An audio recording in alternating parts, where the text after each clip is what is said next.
नमस्कार, राजस्थान की खबरों में आप सभी का स्वागत है और मैं हूं आपके साथ प्रियव्रत दीक्षित। बुलेटिन की शुरुआत करेंगे, लेकिन उससे पहले एक नजर सुर्खियों पर। बीजेपी प्रदेश अध्यक्ष सतीश पूनिया ने गहलोत सरकार पर साधा निशाना, कहा बार बार फ्यूल चार्ज बढ़ाकर झटके दे रही सरकार। जयपुर के निम्स पहुंचे सांसद कर्नल राज्यवर्धन राठौर, बानसूर गोलीकांड में घायल युवक का लिया हालचाल, का राजस्थान में बढ़ता अपराध चिंता का विषय।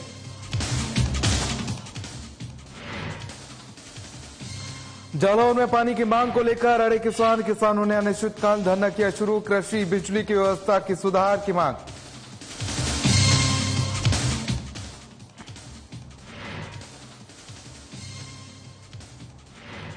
श्रीगंगानगर पुलिस ने शराब तस्करी का किया भंडाफोड़, पशु चारे में की आड़ में कर रहे थे शराब की तस्करी, शराब की पेटियों के साथ आरोपी को किया गिरफ्तार। और हनुमानगढ़ में साइबर क्राइम को लेकर लोगों में रोष, कई सामाजिक संगठनों ने थाना प्रभारी को सौंपा ज्ञापन, जल्द कार्रवाई करने की मांग।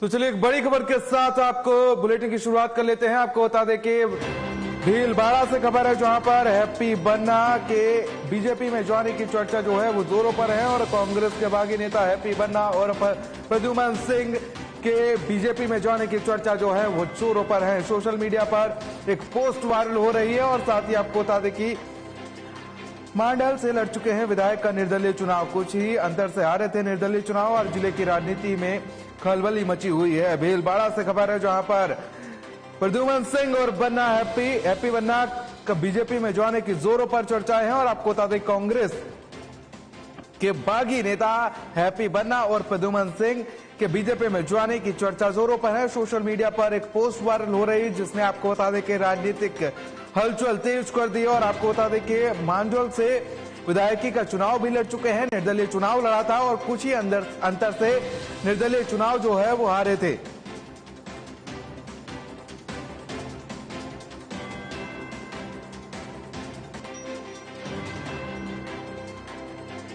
और इसी के ऊपर तमाम अपडेट्स और जानकारी के साथ भीलवाड़ा से रोहित सोनी हमारे साथ जुड़ चुके हैं तमाम अपडेट्स और जानकारी के साथ। रोहित, क्या समझा जाए, क्योंकि जिस तरीके से आगामी राजस्थान की बात कर ले तो यहां पर आने वाले दिनों में विधानसभा चुनाव है और उससे पहले नेताओं का दल बदलने का सिलसिला जो है वो शुरू कर चुका है।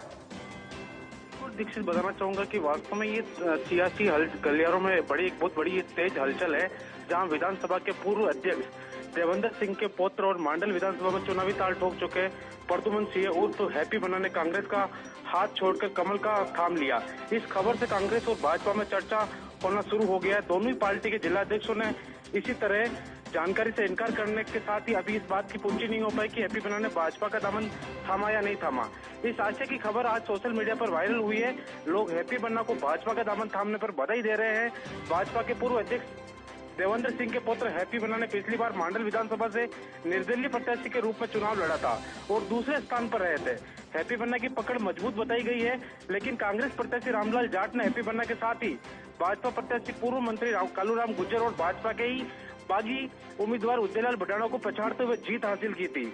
हैप्पी बन्ना ने कांग्रेस से टिकट मांगा तो बागी मैदान पर उतर गए थे। चुनाव के बाद फिर से कांग्रेस में शामिल हो गए थे, लेकिन कुछ समय में चर्चा चल रही कि वे भाजपा में शामिल होंगे। आज सोशल मीडिया पर जैसे ही उनकी भाजपा में शामिल होने की खबर सोशल मीडिया पर वायरल हुई तो चारों ओर बधाइयों का तांता लग चुका है। जानकारी के अनुसार हम लोगों ने हैप्पी बन्ना से संपर्क साधने की कोशिश की तो आज समय वो भारत से बाहर बताए गए हैं। सूत्रों की माने तो दीपावली के दूसरे दिन ही उदयपुर से वो दिल्ली होते हुए विदेश यात्रा पर गए हुए हैं और 3 दिन बाद वो भारत लौटने की संभावना जताई जा रही है। इसी बात की पुष्टि नहीं हो पाई कि हैप्पी बन्ना ने कांग्रेस को बाय बाय किया या नहीं, लेकिन कोशिश करती हुई नजर आ रही है। लगातार भारत जोड़ो यात्रा चलाती हुई नजर आ रही है। नए अध्यक्ष चुने गए हैं, लेकिन उसके बाद भी अगर देखा जाए तो कहीं कांग्रेस के अंदर जो खलबली है, जो आपसी खींचतान है, जो सियासी खींचतान है, जो अंतर कलह की बात कर लें तो वो कहीं ना कहीं कम होती हुई नहीं नजर आ रही है और जीता जागता सबूत हमें भीलवाड़ा से देखने को मिला है हैप्पी बन्ना के तौर पर।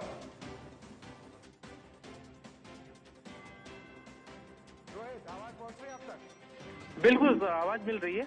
सर बताना चाहूंगा कि जिस तरह आज सोशल मीडिया पे कांग्रेस नेता प्रबुद्ध सिंह की भाजपा में शामिल होने की खबर मिली है, राजनीतिक हलके में खलबली मच गई। वही कांग्रेस में इस बात की चर्चा शुरू हो गई कि जहां से निर्दलीय चुनाव मैदान में उतरे थे, अब वे भाजपा में कांग्रेस के सामने चुनाव लड़ेंगे। वही भाजपा के प्रमुख दावेदार पूर्व मंत्री कालूलाल गुर्जर कहां से चुनाव लड़ेंगे, लोगों में ये चर्चा का विषय है। अगर प्रभुमन सिंह मांडल से चुनाव लड़ेंगे तो फिर गुर्जर को नई जगह तलाशनी होगी। ऐसे में कांग्रेस के प्रत्याशी को कड़ी टक्कर का सामना करना पड़ सकता है। वही इस मामले में कांग्रेस जिला अध्यक्ष से हम लोगों ने संपर्क साधा तो उन्होंने बताया कि फिलहाल प्रद्युमन सिंह ने कांग्रेस का दामन नहीं, बीजेपी का दामन नहीं थामा है। वही बीजेपी अध्यक्ष लालूलाल तेली से हम लोगों ने संपर्क साधा तो होते हुए नजर आ रहे हैं। हो रही है, आवाज नहीं मिल पा रही। रोहित जी, क्या जो हैप्पी बन्ना है वो कांग्रेस में चल रही अंतर्कलह का शिकार होते हुए नजर आ रहे हैं, जिसके चलते अब ये राजनीतिक सरगर्मियां जो तेज हैं उनके बीजेपी में जाने को लेकर? निश्चित तौर से सोशल मीडिया पर जिस तरह ये चल रहा है तो उसमें लग रहा है, संभावना जताई जा सकती है। लेकिन यदि कांग्रेस का दामन छोड़ते हैं तो कांग्रेस को भारी नुकसान का सामना करना पड़ सकता है। वही युवा नेता के रूप में प्रद्युमन सिंह एक उम्मीदवार के रूप में देखा जा सकता है। देखिए रोहित, अगर देखा जो है तो लगातार कांग्रेस जो है वो अपनों को साथ लाने की कोशिश करती हुई नजर आ रही है। भारत जोड़ो यात्रा एक तरफ चलाई जा रही है, दूसरी तरफ अब गैर गांधी परिवार से नया अध्यक्ष भी उनको मिल चुका है। लेकिन कहीं ना कहीं अगर देखा जाए तो भीलवाड़ा जिले में कुछ ऐसी तस्वीरें सामने आई हैं कि कांग्रेस के अंदर अंतर्कलह जो है समाप्त होती हुई नहीं नजर आ रही है।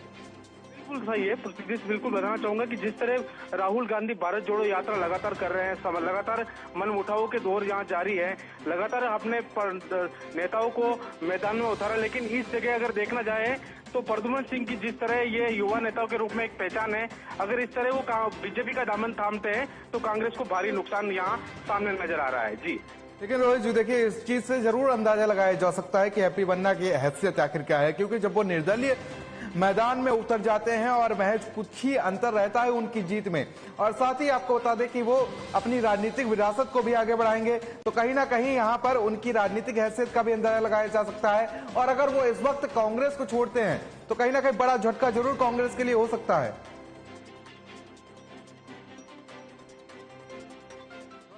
पहुंच रही आप तक रोहित, आवाज पहुंच रही है आप तक?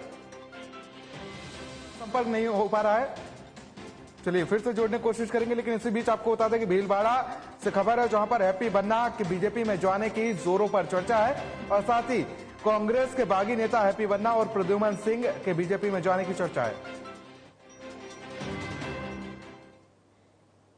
चलिए खबरों में आगे बढ़ेंगे और बीजेपी प्रदेश अध्यक्ष सतीश पूनिया 29 अक्टूबर से 1 नवंबर तक उदयपुर संभाग के प्रवास पर रहेंगे, और इस दौरान पूनिया राजसमंद और नाथद्वारा में विभिन्न कार्यक्रमों में शामिल होंगे। वहीं 30 अक्टूबर को कुरज में न्याती पवालिया खेल मैदान के लोकार्पण कार्यक्रम में शामिल होंगे, और इसके बाद देश के प्रधानमंत्री नरेंद्र मोदी के मानगढ़धाम कार्यक्रम को लेकर 30 अक्टूबर और 31 अक्टूबर को बांसवाड़ा में तैयारियों का जायजा और अवलोकन करेंगे।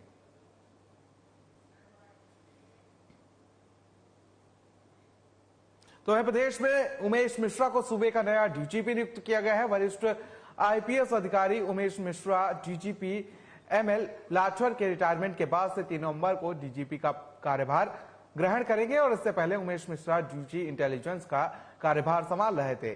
गुरुवार रात को प्रदेश के कार्मिक विभाग ने आदेश जारी कर उमेश मिश्रा को नियुक्ति दी है। और साथ ही आपको बता दें कि उमेश मिश्रा राजस्थान के चूरू, भरतपुर और पाली के जिले के एसपी भी रह चुके हैं, और उनकी गिनती तेज तर्रार और निडर आईपीएस के तौर पर होती है, और यही कारण माना जाता है कि मुख्यमंत्री अशोक गहलोत ने एक बार फिर से अपने चाहते को पद देने के लिए वरिष्ठ अधिकारियों की अनदेखी की है, और अब अपने सबसे करीबी उमेश मिश्रा को डीजीपी बनाने के लिए सीएम गहलोत ने यूआर साहू और भूपेंद्र कुमार तक की वरिष्ठता को भी नजरअंदाज कर दिया है।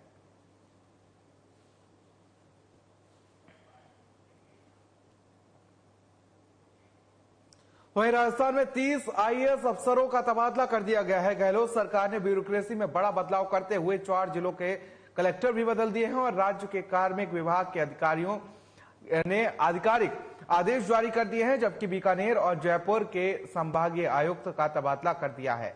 वहीं अंतर सिंह नेहरा जयपुर के संभागीय आयुक्त होंगे। वहीं सौरभ स्वामी को जिला कलेक्टर पद पर श्रीगंगानगर में लगाया गया है, और इंद्रजीत यादव को जिला कलेक्टर प्रतापगढ़ लगाया गया है।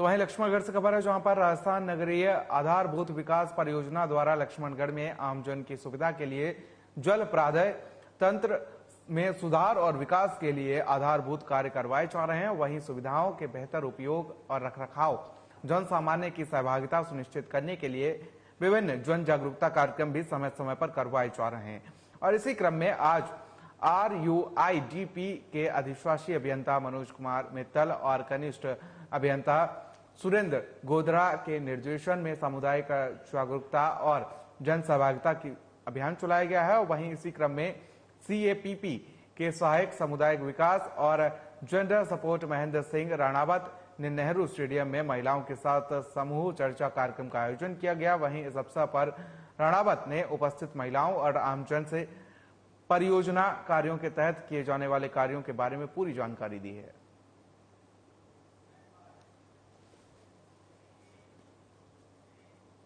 तो वहीं अमृता देवी शिक्षण संस्थान सांचौर में 5 दिवसीय गैर आवासीय राष्ट्रीय जामभाणी संस्कार शिविर का आयोजन किया गया। वहीं शिविर के तीसरे दिन विभिन्न संस्कारों की बातें की गई और वहीं मुख्य वक्ता मनीराम सहारण ने जामभाणी संस्कार शिविर में अपनी बातचीत में विष्णुई और विष्णुइज्म के बारे में विस्तार से बताते हुए 538 साल पूर्व गुरु जाम्बेश्वर भगवान ने संपूर्ण मानव जाति के लिए जीवन जीने की कला के रूप में 29 नियम की आचार संहिता का पालन करने वाले सच्चे विष्णुई कहलाते हैं।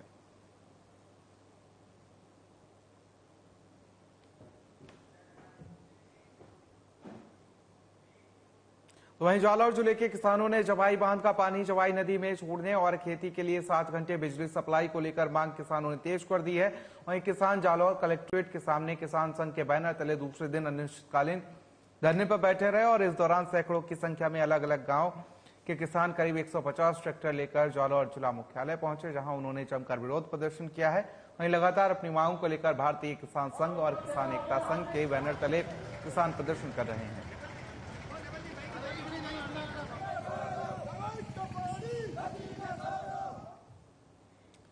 तो खबर बीकानेर से है, जहां पर बीकानेर सहित पूरे राजस्थान में सरकारी समर्थन मूल्य पर मूंगफली और की खरीद नहीं किए जाने से आक्रोशित किसान धरना प्रदर्शन कर मूंगफली की खरीद किए जाने की मांग कर रहे हैं। जिले के काश्तकारों ने बताया कि समर्थन मूल्य पर राज्य सरकार मूंग, बाजरा और मूंगफली की खरीद के आदेश जारी करने के बावजूद खरीद नहीं की जा रही है।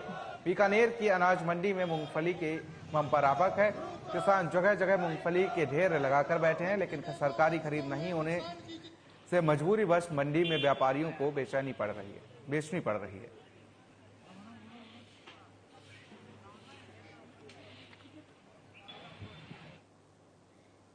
तो वहीं महिला जन अधिकार समिति और यूनिसेफ राजस्थान के तत्वाधान में आज के लड़के बदल रहे अभियान की शुरुआत हुई है। और आपको बता दें कि जिला विधिक प्राधिकरण के सचिव रामपाल जाट ने हरी झंडी दिखाकर मोबाइल वैन को रवाना किया है। और यह अभियान विशेष तौर पर किशोर, युवा, लड़के और पुरुषों के साथ जेंडर मर्दानगी सोच को कैसे बदला जा सकता है और घर का काम हम सबका काम, इस उद्देश्य के साथ हम लड़के बदल रहे अभियान चलाया जा रहा है। और यह अभियान अजमेर और केकड़ी क्षेत्र के लगभग 30 गाँव में चलाया जाएगा। प्रोग्राम कोऑर्डिनेटर सिल्वेस्टर एरियल ने बताया कि बीकानेर से नाथू खां की टीम के माध्यम से सांस्कृतिक कार्यक्रम, चौपाल, पेपर शो, नाटक, गीत होंगे और गांव में अलग अलग तरह के कार्यक्रम किए जाएंगे, जिससे लड़के बदलाव के लिए सोचना शुरू करेंगे। महिला जन अधिकार समिति और यूनिसेफ राजस्थान के संयुक्त तत्वाधान के अंदर अजमेर के अंदर 30 गांवों के अंदर हम लड़के बदल रहे हैं अभियान 2022 की शुरुआत की गई। और शुरुआत के अंदर जो जिला विधिक सेवा प्राधिकरण के सचिव श्री रामपाल जाट द्वारा जो हमारा जो अभियान है उसको हरी झंडी दिखा करके उसकी शुरुआत की गई है। और ये अभियान मैं आपको बताना चाहूंगा अजमेर ग्रामीण और केकड़ी ब्लॉक के 30 गाँवों के अंदर अलग अलग गाँव ढाणी के अंदर जाएगा। और इसके अंदर हम लोग सांस्कृतिक कार्यक्रम, गेम्स, पपेट शो, किशोरों के साथ संवाद, आदमियों के साथ संवाद करते हुए इस अभियान को हम लोग चलाएंगे। और जैसा कि जो समाज में व्याप्त जो जेंडर भेदभाव है, असमानता है, पितृ सत्ता है, महिला हिंसा है, इन मुद्दों के ऊपर हम लोग सीधे समुदाय से रूबरू होंगे, उनसे बात करेंगे, उनसे चर्चाएं चलाएंगे और उनके साथ में कई तरीके का संवाद हम लोग स्थापित करेंगे, ताकि ये समाज में जो ये कुरीतियां हैं, जो इस तरीके से महिला को पीछे धकेल रही हैं, तो इसको लेकर के हम लोग बात करेंगे। और घर का काम हम सबका काम, जैसा कि आपको विदित है कि ज्यादातर काम महिलाएं करती हैं, तो उसके अंदर पुरुष की किस तरीके से भागीदारी है, वो किस तरीके से आगे आ रहे हैं, उसको लेकर के हम लोग जो हमारे जो चेंज मेकर हैं उनको लेकर के हम गाँव ढाणियों के अंदर पहुंच रहे हैं।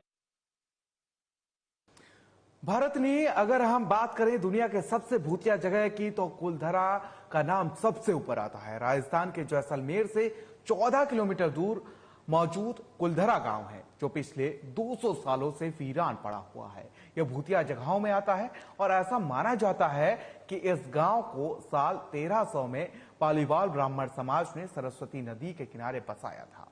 किसी समय इस गांव में काफी चहल पहल हुआ करती थी, लेकिन आज ऐसी स्थिति है कि यहां कोई इंसान भटकने से भी डरता है और 200 सालों से इस जगह पर फिर से बसावट नहीं हुई है। चलिए अब आपको इस गांव की कुछ दिलचस्प बातें बताते हैं।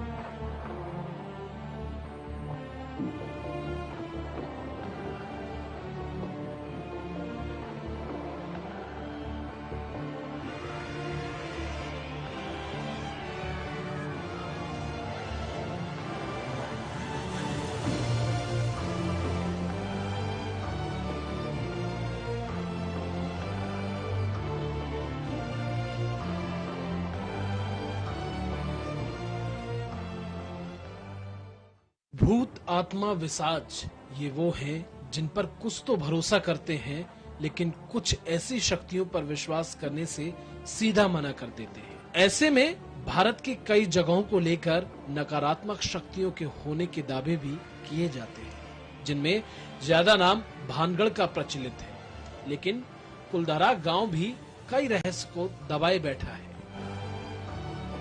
दरअसल इस गांव में पालीवाल ब्राह्मणों ने 1825 में गांव छोड़ते समय श्राप दिया था कि इस जगह जो भी बसेगा नष्ट हो जाएगा। पालीवालों के 5000 परिवारों ने उस समय के जैसलमेर रियासत के दीवान सालिम सिंह के अत्याचारों से परेशान होकर गांव छोड़ा। सालिम सिंह ने 2 जैसलमेर राजाओं मूलराज और गज सिंह के समय दीवान के तौर पर काम किया। सालिम सिंह ने पालीवालों के करों और लगान में इतनी बढ़ोतरी कर दी कि उनका व्यापार और खेती करना मुश्किल हो गया।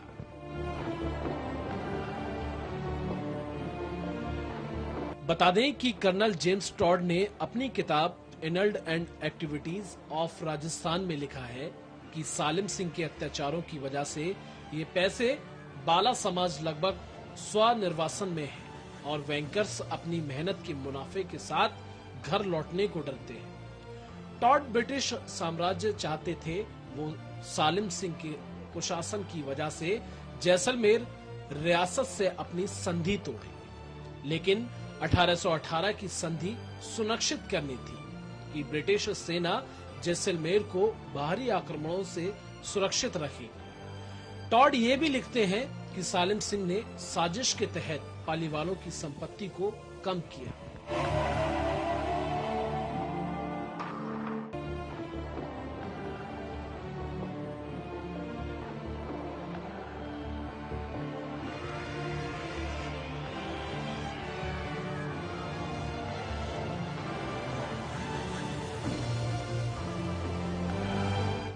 एक गांव जो 190 साल से है वीरान। जी हाँ, हम बात कर रहे हैं जैसलमेर के पश्चिम में 18 किलोमीटर दूर कुलधरा नाम का एक ऐसा गांव है जहां करीब 2 शताब्दियों से मरघर जैसी शांति है।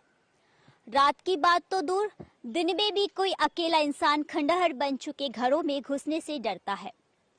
ऐसी मान्यता है कि पालीवाल ब्राह्मणों ने कुलधरा और जैसलमेर के चारों ओर 120 किलोमीटर इलाके में फैले 83 अन्य गांवों को लगभग 500 सालों तक आबाद किया था।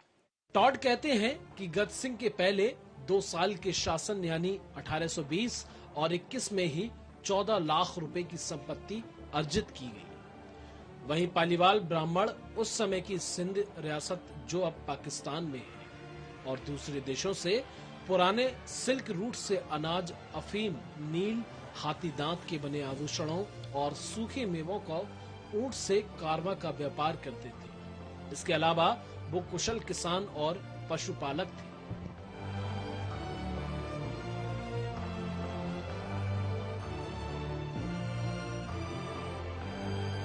दूसरी ओर राजस्थान पुरातत्व विभाग के दस्तावेज कथन की पुष्टि करते हुए दर्शाते हैं कि कालचक्र का एक और प्रतिकूल और आया और ब्राह्मण समाज को तत्कालीन जैसलमेर रियासत से मजबूर होकर अपने स्वाभिमान की रक्षा के लिए सन 1825 में सभी आबाद गांव को एक ही दिन में छोड़ना पड़ा। ऐसा माना जाता है कि पालीवाल जैसलमेर से निकलकर मध्य प्रदेश, उत्तर प्रदेश और महाराष्ट्र में बस गए। उन्होंने जो गांव छोड़े उनमें से अधिकतर कुछ नए नामों के साथ फिर से आबाद हो गए, लेकिन कुलधरा और कुछ हद तक खाबा, जिसका एक हिस्से में पाकिस्तान से विस्थापित हिंदू रहते हैं, जो कि आज तक वीरान है।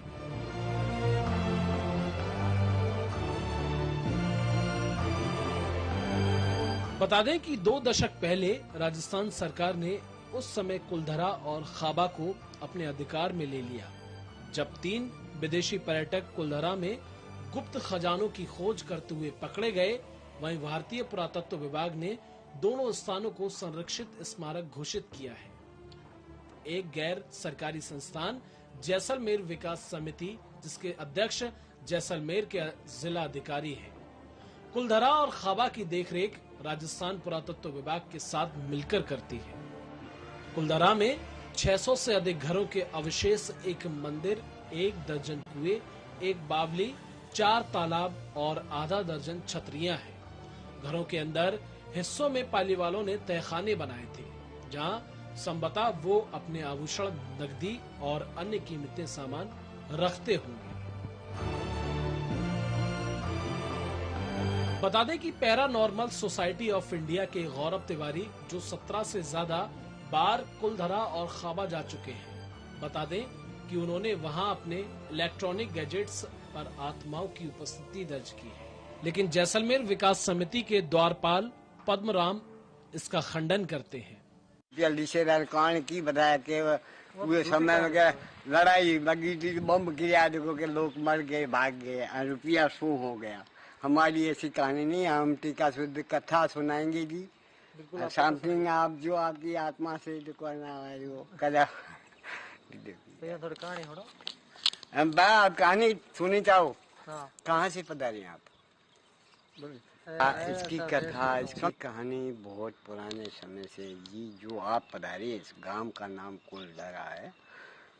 कुलधर जैसे हमारे जैसलमेर जिले में 100 किलोमीटर के बीच में हुक्म में से 84 सीटियाँ थी। हमारी भाषा में समझते रहना जी, मैं आपको टीका शुद्ध कथा सुना दे रही हूँ। 84 गांव जाति के पालेवाल ब्राह्मण लोग थे जी, पालेवाल ब्राह्मण। राजा महाराजा का टाइम था उस समय में, अभी के जैसा समय नहीं था, सच्चा समय था, तो अपनी अपनी गोती के सच्चे धर्म रहते, इसे समय भी सच्चा था जी। इसकी कथा को मैं कितने समय हो गया, 400 साल, बहुत पुराने